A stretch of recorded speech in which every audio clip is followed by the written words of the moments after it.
না, সবই ঠিক আছে, দেখলাম তোমার বাচ্চাটা, কিন্তু বাচ্চাটা একটু বেশি রোগা। তুমি কি প্রেগনেন্সির সময় কিছু খাওনি নাকি? কি আর করা যাবে কাকিমা, বাচ্চাটা যদি হেলদি হতো তাতেও তো আপনার সমস্যা হতো, তাতেও তো আপনি বলতেন যে প্রেগনেন্সির সময় এই মহিলা গান্ডে পিন্ডে গেছে, তাই জন্য বাচ্চা এরকম হেলদি হয়েছে। না দিদি, দেখলাম তোমার নাতনিকে তো তোমার ছেলের মতো দেখতে হয়নি, তোমার বৌমার মতোই দেখতে হয়েছে। তা আমার বাচ্চা তো আমার মতোই দেখতে হবে, আপনার মতো থোড়েই দেখতে হবে, আপনিও না সত্যি। না, যাই বলো, বাচ্চার গায়ের রংটা কিন্তু একটু চাপা হবে, একটু কালো হবে বাচ্চাটা, বুঝলে? কাকিমা আপনার নাতির কি বিয়ের বয়স হয়েছে?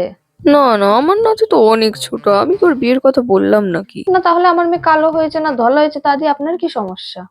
আপনার নাতির সাথে তো আর বিয়ে দিচ্ছি না।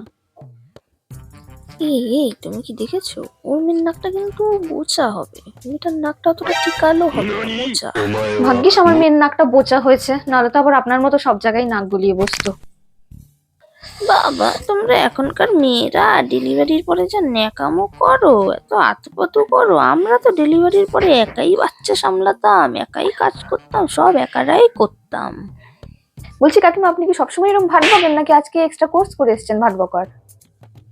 বৌমা, তুমি এখন নতুন নতুন মা হয়েছো, একটু কপালে সিঁদুর নেই, হাতে শাখা পলা নেই, কিছু নেই, কেমন একটা লাগছে না তোমাকে দেখতে? একটু সেজে গুজে হ্যাঁ, থাকো। আপনি রোজ সকাল থেকে রাত অব্দি এখানে এসে আমার মেয়েকে সামলাবেন, তাহলেই দেখবেন আমি বেনারসি পরে বসে আছি এখানে।